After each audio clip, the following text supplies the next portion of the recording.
찬송하겠습니다. 찬양 성부 성자 성령 성삼위일체계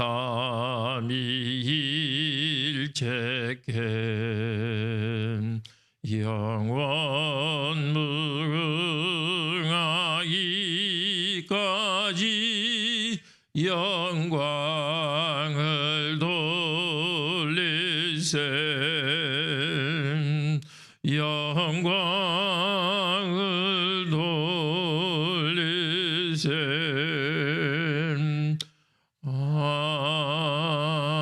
아멘. 그리고 125장 찬송합시다. 우리 주 예수 그리스도의 오심을 우리가 축하하면서 찬송합시다.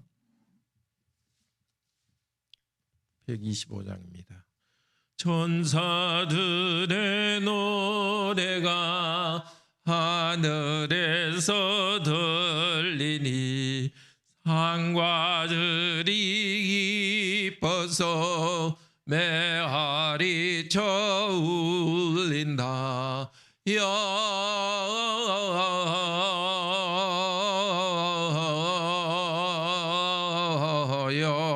영광을 높이 계신 주께 영광을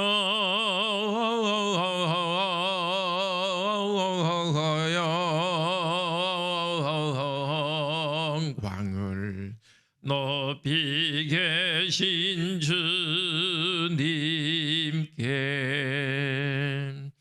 한밤중에 목자들 양떼들을 지킬 때 아름다운 노래가 청하게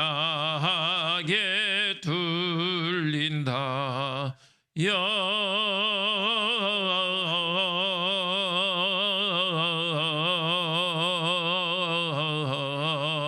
영광을 높이 계신 주께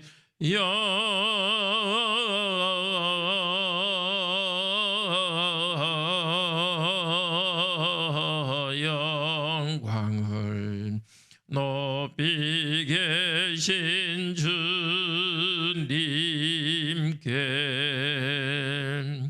베들레헴 달려가 나시나기 예수께 꿇어 경배합시다. 탄생하신 아기께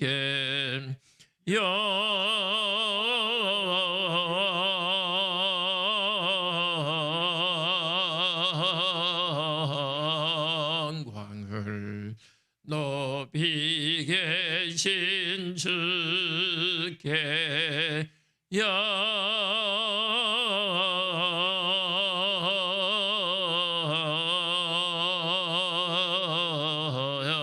영광을 높이 계신 주님께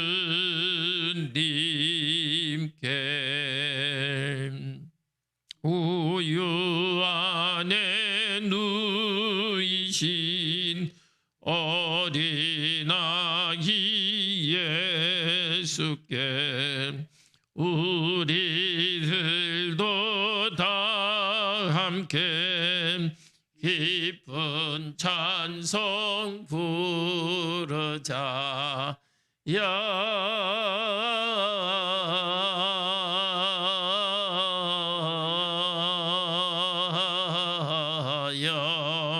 영광을 높이 계신 주께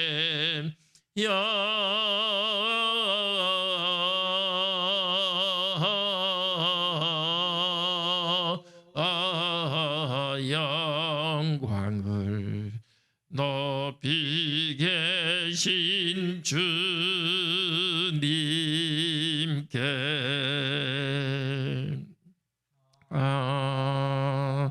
아멘. 기도합시다. 낮아지셨다가 이제 높아지신 주님께 찬양합니다. 여전히 땅하의 교회와 저희들이 고통과 죄와의 싸움 때 그냥 계시지 않으시고 저희와 함께 씨름하시고 저희 고난에 참여하시니 감사합니다. 오늘도 주님 주의 말씀으로 주께서 이 땅에 살아계셨을 때 땅에 몸을 가지고 계실 때 하셨던 것을 보면서 지금도 영으로 저희와 같이 계시면서 하시는 일을 저희들이 알게 하시고 오늘도 주님과 동행하는 우리 주 예수 그리스도 당신과 동행하는 날이 되게 하소서. 주 예수 그리스도 이름으로 기도드립니다. 아멘. 마태복음 14장입니다. 13장에서 하나님 나라가 이 땅에서 반대 가운데서도 계속 자란다. 또 말씀을 통해서 계속 자란다는 설교를 하셨습니다. 14장에는 14, 15, 이제 16, 17은 이제 예수님께서 하시는 일에 대해서 말하고 이제 18장은 교회에 대해서 말합니다. 그러니까 14, 15, 16, 17은 이게 앞으로 교회가 어떻게 형성되는지에 대한 그런 그 이야기이기도 합니다. 그때 분봉왕 헤롯이 예수의 소문을 듣고 14장입니다. 그 신하들에게 이르되 이는 세례 요한이라 그가 죽은 자 가운데서 살아났으니 그러므로 이런 능력이 그 속에서 역사하는도다 하더라. 전에 헤롯이 그 동생 빌립의 아내 헤로디아의 일로 요한을 잡아 결박하여 감옥에 가두었으니 이는 요한이 헤롯에게 말하되 당신이 그 여자를 차지한 것이 옳지 않다 하였습니다. 헤롯이 요한을 죽이려 하되 무리가 그를 선지자로 여김으로 그들을 두려워하더니 마침 헤롯의 생일이 되어 헤로디아의 딸이 연석 잔치 가운데서 춤을 추어 헤롯을 기쁘게 하니 헤롯이 맹세코 그에게 무엇이든지 달라는 대로 주겠다고 약속하거늘 그가 제 어머니의 시킴을 듣고 이르되 세례 요한의 머리를 소반에 얹어 쟁반에 얹어 여기서 내게 주소서 하니 왕이 근심하나 자기가 맹세한 것과 그와 함께 앉은 사람들 때문에 주라 명하고 사람을 보내어 옥에서 감옥에서 요한의 목을 베어 그 머리를 소반에 얹어서 소녀에게 주니 그가 자기 어머니에게로 가져가니라. 요한의 제자들이 와서 시체를 가져다가 장사하고 가서 예수께 아뢰니라. 예수께서 들으시고 배를 타고 떠나서 따로 빈들에 가시니 무리가 듣고 여러 고을로부터 걸어서 따라간지라. 예수께서 나와서 큰 무리를 보시고 불쌍히 여기사 그 중에 있는 병자를 고쳐주시니라. 저녁이 되매 제자들이 나와 이르되 이곳은 빈들이요 때도 이미 저물었으니 무리를 보내어 마을에 들어가 먹을 것을 사 먹게 하소서. 예수께서 이르시되 갈 것 없다. 너희가 먹을 것을 주라. 제자들이 이르되 여기 우리에게 있는 것은 떡 5개와 물고기 2마리 뿐이니이다. 이르시되 그것을 내게 가져오라 하시고 무리를 명하여 잔디 위에 앉히시고 떡 5개와 물고기 2마리를 가지사 하늘을 우러러 축사하시고 감사하시고 떡을 떼어 제자들에게 주시매 제자들이 무리에게 주니 다 배불리 먹고 남은 조각을 12바구니에 차게 거두었으며 먹은 사람은 여자와 어린이 외에 5,000명이나 되었더라. 예수께서 즉시 제자들을 재촉하사 자기가 무리를 보내는 동안에 배를 타고 앞서 건너편으로 가게 하시고 무리를 보내신 후에 기도하러 따로 산에 올라가시니라. 저물매 거기 혼자 계시더니 배가 이미 육지에서 술이나 떠나서 바람이 거스름으로 물결로 말미암아 고난을 당하더라. 밤 사경에 예수께서 바다 위로 걸어서 제자들에게 오시니 제자들이 그가 바다 위로 걸어오심을 보고 놀라 유령이라 하며 무서워 소리 지르거늘 예수께서 즉시 이르시되 안심하라 내니 두려워하지 말라. 베드로가 대답하여 이르되 주여 만일 주님이 있으거든 나를 명하사 무리로 오라 하소서 하시니, 오라 하시니 베드로가 배에서 내려 무리로 걸어서 예수께로 가되 바람을 보고 무서워 빠져가는지라 소리질러 이르되 주여 나를 구원하소서 하니 예수께서 즉시 손을 내밀어 그를 붙잡으시며 이르시되 믿음이 적은 자여 왜 의심하였느냐 하시고 배에 함께 오르시매 바람이 그치는지라 배에 있는 사람들이 예수께 절하며 이르되 진실로 하나님의 아들이로소이다 하더라. 그들이 건너가 게네사렛 땅에 이르니 그곳 사람들이 예수이신 줄 알고 그 근방에 두루 통지하여 모든 병든 자를 예수께 데리고 와서 다만 예수의 옷자락에라도 손을 대게 하시기를 간구하니 손을 대는 자는 다 나음을 얻으니라. 아멘. 분봉왕 헤롯이라 하는 이유는 그 나누어서 다스린다는 뜻입니다. 로마 제국이 이스라엘 땅을 헤롯의 후손들에게 나누어서 다스리게 했습니다. 로마 총독이 직접 다스리는 부분도 있고 또 이들에게 나누어 다스리게 했습니다. 여기 헤롯은 에롯 안티파스입니다. 예수님을 죽였던 예수님이 태어날 때 헤롯의 그 아들입니다.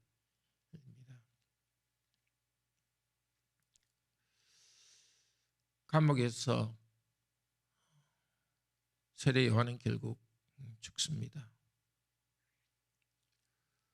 왕의 잘못을 그대로 지적하다가 죽습니다. 복음을 전하는데 죄에 대한 복음을 전하다가 죽었습니다. 세례 요한은 예수님을 증거하는 사람으로서 이제 소명을 다했다 할 수 있습니다. 또 하나 세례 요한은 앞으로 예수님이 당하실 일, 고난과 죽음에 대한 하나의 그 표시이기도 합니다. 우리도 예수님의 제자로서 그 길을 예수님의 제자로서 예수님의 길을 준비하고 예수님에 대해서 선언할 때 그 말씀으로 살아갈 때 요한처럼 이런 위험한 일이 세례 요한처럼 위험한 일이 있을 수 있습니다.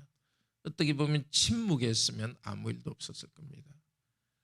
그렇지만 내가 할 수 있는 범위 내에서 우리는 또 내가 할 수 있는 권위 내에서 할 일을 해야 됩니다. 그것이 희생을 따르더라도 희생이 있더라도 그렇게 할 때 하늘나라에서 상이 큽니다. 세례 요한의 제자들로부터 이야기를 듣고 예수님께서는 배를 타고 따로 빈들에 가시니 아마 여러 가지 생각이 있었을 것입니다. 세례 요한이 이제 나의 길을 준비했고 나도 이 땅에서 이 고난을 통하여서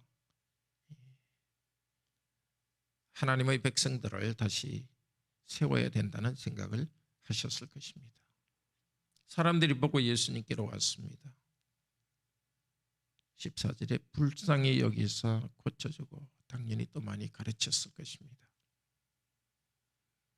오늘도 우리를 치유하시는 우리의 약함과 고통을 보시고 치유하시는 분으로 함께 계십니다. 제자들은 먹을 것을 자기들이 줄 것이 없다고 했지만 자기들이 가진 얼마 아닌 것 그것을 예수님께 드렸고 예수님은 하나님께 기도하시고 그것을 제자들에게 나눠줬고 제자들은 사람들에게 나누어 주었습니다. 많은 사람이 먹었습니다. 오늘도 하나님께서는 우리에게 이 교회의 어려운 현실을 보기를 원합니다. 성도의 어려운 현실을 보기를 원합니다. 가족의 어려운 현실을 보기를 원합니다. 주님께서는 너희가 주라고 하시면서 가져오라고 하십니다. 우리에게 주신 여러 은사들 주님께 맡겨드립시다. 그럴 때 주님께서는 그 그것을 받으셔서 하나님께 축복, 하나님께 감사하시면서 그것을 가지고 다시 나누어 주셔서 교회 공동체가 먹고 살게 합니다. 다양한 은사들을 교회에 우리에게 주셨습니다. 우리의 은사들을 가지고 서로가 섬기는 공동체 되기를 원합니다. 오병이어의 기적은 또한 예수님께서 하나님이라는 것에 대한 증거이기도 합니다. 광야에서 오래전 수천 년 전에 광야 여행 가운데서 하늘에서 만나를 내려서 하나님 백성을 먹이셨습니다. 이제 그 하나님께서 오셔서 하늘을 향하여서 기도하시고 양식을 내려주셨습니다. 양식을 주신 이유는 사람이 떡으로만 살 것이 아니요 하나님의 입에서 나오는 모든 말씀으로 산다는 것을 가르치기 위해서입니다. 하나님 입에서 나오는 말씀이라는 것은 하나님께서 말씀하시고 말씀하시는 하나님께서 주권으로 권능으로 우리를 다스려 준다는 것입니다. 경제적인 문제, 또 어려운 문제, 그 문제보다도 그 문제 가운데 일하시는 하나님을 바라봅시다. 우리 안타까운 심정, 그 문제만 보지 마시고 우리 주님께로 수고하고 무거운 짐진 자들아 다 내게로 오라 하셨다. 우리 주님께로 나와서 맡기도록 합시다. 광야의 기적 후에 예수님께서 22절에 보면 즉시 제자들을 재촉했답니다. 왜 재촉했는지 여기는 나오지 않지만 요한복음에 보면은 요한복음 6장 15절에 보면 사람들이 예수님을 왕으로 삼기를 원했습니다. 어떤 왕? 기적을 통해서 경제 문제를 해결하는 분으로 생각하고 왕으로 삼기로 생각했습니다. 제자들은 엄청난 유혹에 빠졌을 것입니다. 세상을 있는 것을 버리고 예수님을 따라 나섰지만 여전히 세상적 영광 또 경제적인 안락을 추구하려는 마음이 그들에게 여전히 있습니다. 그 유혹에 넘어가지 않도록 하기 위해서 급히 제자들을 무리들과 떼어서 강 건너편으로 가도록 하셨습니다. 예수님께서 제자들을 먹인 곳은 이 갈릴리 호수 그 북쪽 부분이고요. 급히 이제 가게 하신 것은 동쪽 부분으로 배를 타고 게네사렛 쪽으로 배를 타고 이렇게 가게 하셨습니다. 그리고 예수님께서는 혼자 기도하러 따르산에 올라가셨습니다. 아마 여러 가지 생각이 있었을 것입니다. 세례요한의 죽음 후에 이제 예수님께서 십자가에 죽으시고 새로운 공동체를 이제 교회를 사도들을 통해서 교회를 만들어셔야 되는데 고난을 또 생각하셨을 것이고 이 제자들을 어떻게 양육하셨을까 훈련할까를 생각하셨을 것입니다. 또 하나 제자들의 제자도에 대해서 가르쳐주기를 원하셨을 것입니다. 그렇게 기적을 행하신 분이지만 제자들이 배를 타고 가는 과정에 큰 바람이 일어나고 제자들은 고난 가운데서 죽을 지경이 되었습니다. 그때 예수님께서는 바다 위로 걸어오셨습니다. 24절의 고난이라는 것은 종말에 성도들이 당하는 고난을 통칭하는 말입니다. 우리도 정말 캄캄한 밤에 물결이 높고 바람이 불고 빠져들어가는 듯한 이런 위기 상황들 제자들의 길에 성도의 길에 있다는 것을 이것을 통해 보여줍니다. 그런데 중요한 것은 폭풍 가운데로 그리스도께서는 걸어오십니다. 제자들은 몰랐습니다. 그게 오히려 무서움이 되었습니다. 우리도 그리스도께서 우리에게 다가오실 때 오히려 그리스도께서 우리에게 일하는 것이 제자들이 유령이다 하는 것처럼 우리는 잘 모를 때가 있습니다. 그때 예수님께서 안심하라 나니 두려워하지 말라. 안심하라 강하라 이런 뜻이 있습니다. 강하고 담대하다 나다. 나다 이 말은 나는 나다. 여호와 하나님이란 뜻도 됩니다. 여호와 하나님은 내가 지금 너와 함께 있다. 두려워하지 말라 안심하라. 오늘도 우리의 여러 문제 가운데서 폭풍 가운데 주님께서는 우리에게 말씀하십니다. 아무 문제가 없을 때 그렇게 말씀하시는 게 아니라 우리로서는 좀 정신이 혼란스러운 그 가운데 주님께서는 말씀으로 나오고 기도로 나오는 우리에게 내니 두려워하지 말라면서 주님께서는 오늘도 오십니다. 베드로는 그 예수님을 향해서 물 위로 걸어가는데 예수님을 쳐다보는 대신에 출렁이는 물을 또 쳐다보았습니다. 빠져들어갑니다. 우리의 모습 아닙니까? 내니 두려워하지 말라 하면서 위로를 받지만 주님을 향하여 걸어가는 길에 우리가 약하여서 다시 주님을 바라보기보다도 더 어려움을 바라봅니다. 그게 우리의 현실입니다. 좀 그렇게 되지 않기를 원하지만 어쩔 수 없는 한계가 있습니다. 그렇다고 변명하고 있을 것이 아니라 주여 나를 구원하소서. 문제가 주님보다 더 커 보일 때 다시 주님의 이름을 부르면서 주님이 우리에게 더 크게 다가오시도록 오늘도 주여 나를 구원하소서 부르짖읍시다. 그때 주님께서는 손을 내밀어 우리를 베드로에게 했듯이 손을 내밀어 잡으시고 믿음이 적은 자여 왜 의심하느냐. 우리 믿음을 일깨워 주십니다. 믿음이 적은 자여 하시는 이 말씀을 통해서 우리가 주님 저희는 믿음이 적습니다 하는 이 말씀을 하고 우리가 고백하는 그 순간 주님께서는 우리에게 믿음이 적은 자여 하시면서 믿음을 일으켜 주시는 분이십니다.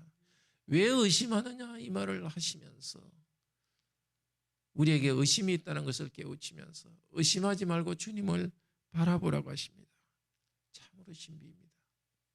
우리가 문제가 점점 그 복잡한 문제가 우리 마음속에 들어와 가지고 우리를 너무 복잡하게 하게 내버려 두지 말고 우리는 자연적으로 그렇게 됩니다.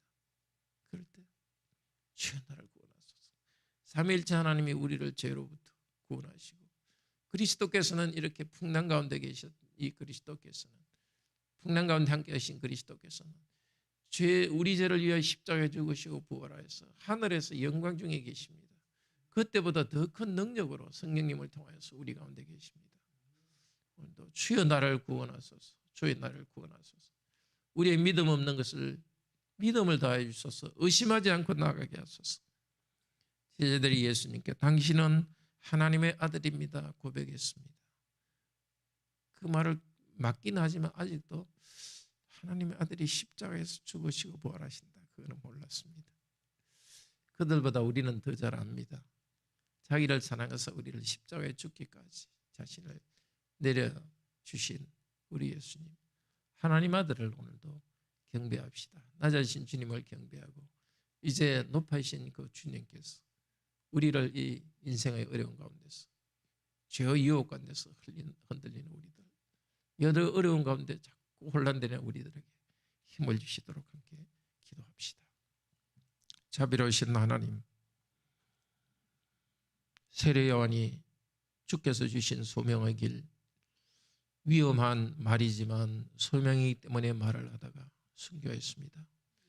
저희들도 그 정도는 아니지만 이 땅에서 해야 될 일을 하고 해야 될 말을 하다가 저희들도 이런 고난당할 때 우리 주님께서 먼저 고난당하시고 우리의 죽으시고 부활하신 이 은혜의 현실을 바라보게 하소서.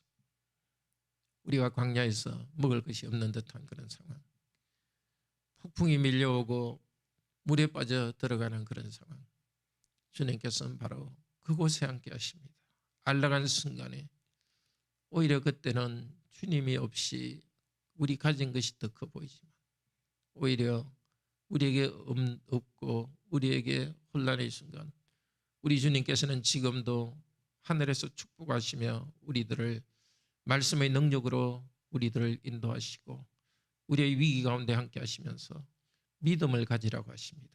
주님, 다른 어떤 것보다도 다른 어떤 안정이나 친구나 인정보다도 저희들에게 믿음을 주셔서 가장 좋으신 우리 예수님과 함께 동행하게 하시고 당신은 하나님의 아들입니다. 하나님의 아들이신 우리 주 예수 그리스도와 함께 걸어서 영원한 천국에 이르도록 도와주소서.